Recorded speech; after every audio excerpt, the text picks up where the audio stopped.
The Senate chamber was tense from the moment Pam Bondi took her seat. Cameras clicked, senators leaned forward, and the stakes could not have been higher. This was no ordinary confirmation hearing. It was a test of whether the next Attorney General would lead the Department of Justice as an independent guardian of the law, or as a political ally in one of the most divided periods in recent American history. From the very first question, the tone was set. Would Bondi's loyalty to Donald Trump outweigh her commitment to the department's independence? And could she navigate accusations of political weaponization while projecting herself as a fair law and order nominee? It didn't take long for one of the most controversial topics to surface. Senator Whitehouse. Thank you, Chairman. Welcome, Ms. Bondi. Thank you, Senator, and thank you for meeting with me. I greatly appreciate that. It was a pleasure. Ms. Bondi, you were a courtroom prosecutor for a great many years. As a courtroom prosecutor, did you ever have an enemies list? No, Senator. And you went on to be Florida's Attorney General. As Florida's Attorney General, did you ever have an enemies list? No, Senator. As Florida's Attorney General, you were responsible for hiring into the Florida Department of Attorney General, correct? Senator, the Attorney General's office in Florida is the third largest in the state, approximately 1,400 employees and approximately 400 lawyers. Only California and Texas are our bigger offices. And you were responsible yes. for hiring into that office while you were Attorney General? Yes. Would you Senator. have hired someone into the Florida Attorney General's office who you knew had an enemies list? Senator, to cut to the chase, you're clearly talking about Kash Patel. I don't believe he has an enemies list. He made a quote on TV, which I have not heard. I saw your sign, or Senator Durbin's sign, about Kash. But I know that Kash Patel has had 60 jury trials as a public defender, as a prosecutor. He has great experience in the Intel Department, Department of Defense. I have known Kash, and I believe that Kash is the right person at this time for this job. You'll have the ability to question Mr. Patel. And I'm questioning you right now do. about whether you will enforce an enemies list that he announced publicly on television. Oh, Senator, I'm sorry. There will never be an enemies list within the Department of Justice. Thank you. The FBI's, what is the FBI's role in national security and counterterrorism, and how important is that role? You know, Senator, I believe now more than ever, counterterrorism is so important and vital in our country. We are facing such incredible threats here and abroad. I'm sure many of you saw former FBI Director Wray's interview on 60 Minutes. He talked about the threats that, frankly, again, I don't have my security clearance, but the threats facing us, Senator, from China right now that are so great, the sleeper cells within our country. Given that importance, is it responsible to call for shutting down the FBI's counterterrorism and national security work? And will you, as Attorney General, impede or shut down the FBI's counterterrorism and national security work? Senator, Two questions. Senator, I believe that national security is vital right now for our country on so many fronts. I could continue to discuss many others. And the FBI's role in that? And the FBI plays a vital role in counterterrorism which you throughout will our or will world. not shut down. I will look at each agency. I have no intention of shutting anything down right now, Senator. I am not in that office yet, and if confirmed, I will look at each individual agency and how it should be managed, but counterterrorism right now in our world is vital. You have said that Department of Justice prosecutors will be prosecuted in the Trump administration. What Department of Justice prosecutors will be prosecuted and why? I said that on TV. I said prosecutors will be prosecuted, to finish the quote, if bad. Investigators will be investigated. You know, we all take an oath, Senator, to uphold the law. None of us are above the law. Let me give you a really good example of a bad lawyer within the Justice Department, a guy named Klein Smith, who altered a FISA warrant, one of the most important things we can do in this country. So will everyone be held to an equal equal, fair system of justice? If I am the next Attorney General, absolutely, and no one is above the law.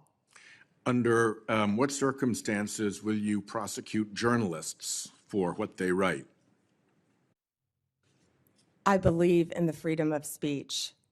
Only if anyone commits a crime. It's pretty basic, Senator, with anything, with any victim. And this goes back to my entire career for 18 years as a prosecutor and then 8 years as Florida's Attorney General. You find the facts of the case, you apply the law in good faith, and you treat everyone fairly. And it would not be appropriate for a prosecutor to start with a name and look for a crime. It's a prosecutor's job to start with a crime and look for a name, correct? Senator, I think that is the whole problem with the weaponization that we have seen the last 4 years and what's been happening to Donald Trump. They targeted Donald Trump. They went after him, actually starting back in 2016. They targeted his campaign. They have launched countless investigations against him. That will not be the case if I am Attorney General. I will not politicize that office. I will not target people simply because of their political affiliation. Justice will be administered even-handedly throughout this country. Senator, we've got to bring this country back together. We've got to move forward, or we're going to lose our country. Yeah, I think the concern is that weaponization of the Justice Department may well occur under your tenure. And we want to make sure that that's not the case, that you remain independent, that you remain able to and willing to tell the president no when that's necessary to protect the Constitution and the integrity of the department. So that's where I'm asking these questions. We talked in the meeting about the contacts policy that has prevailed really since Senator Hatch sat in that chair and demanded it of the Clinton Justice Department through all the administration since then, with the exception of a brief period under Attorney General Gonzalez, which he corrected and which did not end well for him. There has been a contacts policy that limits contacts between the White House and the Department of Justice to a very few senior officials on each side. In your role as Attorney General, if you are confirmed, will you maintain, defend, and enforce that longstanding contacts policy? Senator, yes, I will meet with White House counsel and I will meet with the appropriate officials and follow the contacts policy.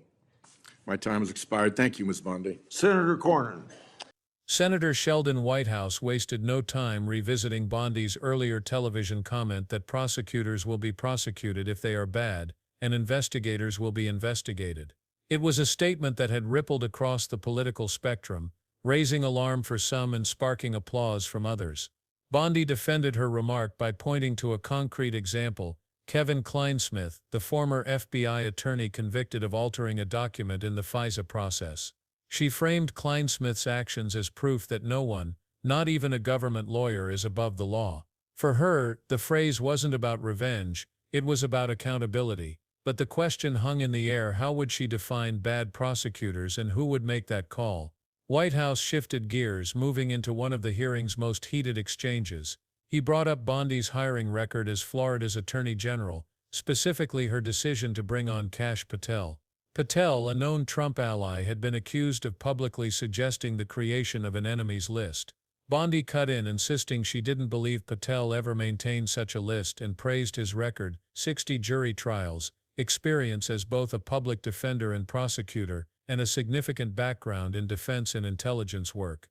To Bondi, Patel was the right person at the right time for this job. But Whitehouse pressed harder, asking directly if she would enforce an enemies list in the Department of Justice. Bondi's answer was absolute: there will never be an enemies list within the Department of Justice. It was a strong denial, but her association with Patel still fueled whispers of concern beyond the chamber walls. From there, the conversation turned to national security. The FBI's role in counter-terrorism was put front and center. Whitehouse cited calls from some Trump allies to weaken or even dismantle parts of the FBI's operations. Would Bondi support such moves? She acknowledged the critical role of counterterrorism, stressing that it was vital in our country given the threats faced both at home and abroad. She referenced former FBI Director Christopher Wray's televised warning about national security risks, particularly from China and even sleeper cells inside the United States. Bondi promised she had no intention of shutting down any agency without thorough review. While that reassured some, others wondered if her wording left too much room for later changes under political pressure. The hearing wasn't just about law enforcement agencies, it was also about the First Amendment. Whitehouse asked under what circumstances she would prosecute journalists for what they wrote. Bondi's reply was straightforward: only if a crime had been committed. She laid out a principle from her decades in law. You start with the crime and look for the name, not the other way around. It was a direct rejection of the idea that prosecutors should target individuals first and find charges later. Her stance cast her as a defender of free speech, yet it also signaled a readiness to act when she believed the law had been broken, regardless of profession. Then came perhaps the most politically charged exchange of the day, Bondi's view on the alleged weaponization of the DOJ. She spoke plainly, accusing the department of unfairly targeting Trump starting back in 2016, launching what she called countless investigations against him. Under her leadership, she said political affiliation would never be the basis for prosecution. She promised even-handed justice, warning that the country risked tearing itself apart if it didn't move forward. The language resonated strongly with Trump supporters, but for others it was proof she embraced his narrative of victimization, a narrative many feared could lead to retribution against political opponents. Whitehouse wasn't ready to leave the issue of political pressure unaddressed. He brought up the long-standing contacts policy, a rule that restricts direct communication between the White House and DOJ to a very small group of senior officials. This safeguard, in place for decades under both parties, was designed to prevent political influence over prosecutions and investigations. Would Bondi commit to defending and enforcing it? She answered without hesitation, yes, she would follow the policy, meet with White House counsel and ensure that only appropriate officials were involved in any contact. For her critics, the pledge was necessary, but not entirely convincing. For her supporters, it was a sign she understood the boundaries. As the questioning wound down, the political stakes became even clearer. Democrats saw a nominee who refused to fully reject Trump's claims of persecution, and who openly agreed the DOJ had been weaponized. To them, her willingness to review every agency, including the FBI, suggested possible future clashes over its independence. Republicans, on the other hand, saw a confident nominee who echoed their concerns about past misconduct in federal law enforcement, while also presenting herself as calm, deliberate, and ready to defend fairness. This dual posture, loyal to Trump's base but promising even-handed justice, was exactly the balance that could help her secure confirmation. Beyond the political theater, the hearing revealed the fine line Bondi would have to walk if confirmed. Every answer, whether about prosecuting prosecutors, resisting an enemies list, or preserving the FBI's counterterrorism operations, was delivered with a mix of firmness and caution. She avoided openly clashing with the senators, but never backed away from the themes that have defined her public alignment with Trump. It was a performance that left each side with just enough to claim they'd heard what they wanted, while also leaving room for doubts about how she would act once in office. What was perhaps most telling was how Bondi framed her vision for the Department of Justice. Again and again she returned to the language of restoring integrity, applying the law equally, and protecting the Constitution. She called for the country to come together, even as her words kept circling back to the idea that the DOJ had been misused against Trump. It was a subtle but deliberate strategy, align with Trump's narrative without making explicit promises of political retaliation, and position herself as the person who can fix the department by removing bias. The implications of her testimony go far beyond one hearing. For supporters, she represents a chance to correct what they see as years of partisan abuse within the justice system. For opponents, she embodies the risk of politicizing law enforcement even further, cloaking it in language of fairness while advancing a political agenda. The tension between these two interpretations is exactly what will make her tenure, if confirmed, a focal point of national debate. In the end, Pam Bondi's confirmation hearing wasn't just about her qualifications or even her answers to specific policy questions. It was about the future of how justice is administered in America. Would the Department of Justice under her leadership be a truly independent institution, or would it become a battleground for political score settling? Her calm, confident demeanor suggested she could handle the pressures of the job. But the real test would come when those pressures collided, when loyalty to the president and loyalty to the law pulled in opposite directions. That's the question that will linger long after the hearing fades from the headlines. And it's why this moment matters, not just for Pam Bondi, not just for Donald Trump, but for the integrity of the justice system itself. Because in a time when trust in institutions is already fragile, the role of Attorney General carries a weight that goes beyond politics. It carries the weight of the country's belief in fairness,